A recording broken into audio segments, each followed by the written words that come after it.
অনেকেই কিন্তু হিরো আলম ভাইকে নিয়ে ছোট করে থাকেন, সে খাটো, কালো, কুৎসিত। কিন্তু ভাই আপনাদের মনে রাখতে হবে, আমাদের একদিন নাফরার দেশে যাইতে হবে।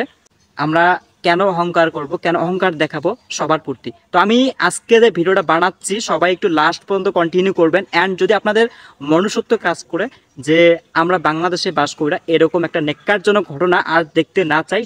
স্ক্রিনে আপনারা যার ছবিটি দেখতে পাচ্ছেন উনি হচ্ছেন হিরো আলম ভাই। সারা পৃথিবীর লোক ওনাকে চেনে, বাংলাদেশের এমন কোনো লোক নাই যে হিরো আলমকে না চেনে, ছোট থেকে বড়। আজকে আমি কথা বলবো হিরো আলম ভাইকে নিয়ে, যেই মানুষটা আজকে সমাজের মধ্যে লাঞ্ছিত বঞ্চিত হচ্ছে, কোথাও কিন্তু ঠাঁই পাচ্ছে না। এটা কেন ভাই? আজকে আমি প্রশ্নটা আপনাদের কাছে রেখে যাব যে হিরো আলম ভাইয়ের মতো হাজারো মানুষ কিন্তু আজকে অনেক লাঞ্ছিত বঞ্চিত হচ্ছে, কিন্তু কখনো একে পর্যন্ত বিচার পাইলাম না। আজকে হিরো আলম ভাই দেখেন সবার সামনে কত পরিমাণ মারধর খাচ্ছে।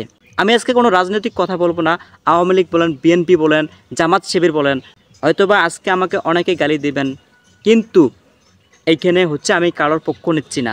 একটা মানুষ একটা সমাজে সুব্যবস্থা পাচ্ছে না, বা কোথায় গেলে ঠাঁই হবে, কোথায় গেলে ঠাঁই হবে না, সেইটা কোনো ঠিক ঠিকানা নাই।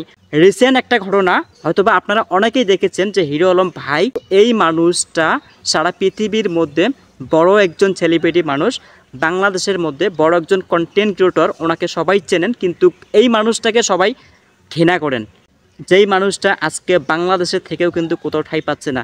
দেখেন সেখানে কি পরিমাণ তাকে মারধর করা হয়েছে, এত পরিমাণ অত্যাচার করা হয়েছে, এত পরিমাণ অত্যাচার করা হয়েছে। এটা না করার পর কিন্তু তিনি দৌড়াচ্ছে, মানুষ দৌড়াচ্ছে তাকে মেরে ফেলার জন্য। সেখানে দেখেন অনেক পুলিশ ছিল, বিজিবি ছিল, অনেক লোক ছিল। সেখানে একটা মানুষকে দেখলাম না যে হিরো আলম ভাইকে একটু সাহায্য করবে। বাট সেখানে দেখেন হাজার হাজার সাংবাদিক সেখানে গেইছে, হাজার হাজার সাংবাদিক ভিডিও ফুটেজ করতেছে। এই মানুষটা একটা তরতাজা প্রাণ নিয়ে চলে যাচ্ছে নাফরার দেশে, এরকম একটা অবস্থা। সেই অবস্থায় কোনো মানুষ আগাচ্ছে না মানুষটাকে বাঁচানোর জন্য। সাংবাদিক ভাই আপনারা সতর্ক হয়ে যান।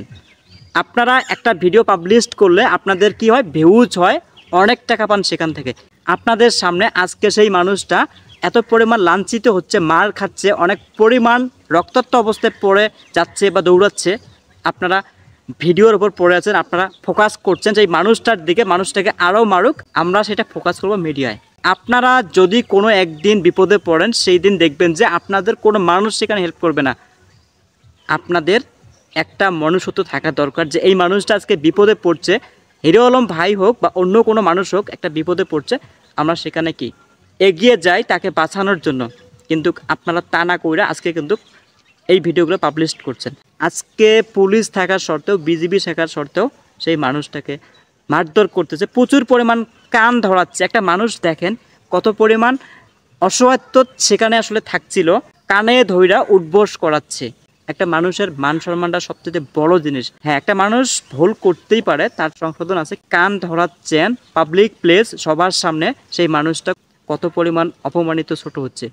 আমি একটা প্রশ্ন আপনাদের কাছে রাখতে চাই, যারা আজকে বাংলাদেশের সমাজে এই রকম কাজ করতেছে তাদেরকে কঠিন থেকে কঠিনতম শাস্তির আবেদন চাচ্ছি, যে এই মানুষগুলো যাতে কোনো মানুষের আর ক্ষতি করতে না পারে। যারা এরকম কাজ করতেছে তাদের প্রচুর পরিমাণ শাস্তি দেওয়া হোক, যাতে নেক্সট টাইম আর কোনো মানুষ কোনো মানুষের উপরে এরকম কাজ করতে না পারে। আজকে হিরো আলম ভাই এরকম লাঞ্ছিত বঞ্চিত হচ্ছে, কালকে তো আমরা হতে পারি। আমি আজকের মতো বিদায় নিচ্ছি, সবাই ভালো থাকবেন, আমার জন্য দোয়া করবেন, সবার জন্য শুভকামনা। আল্লাহ হাফেজ।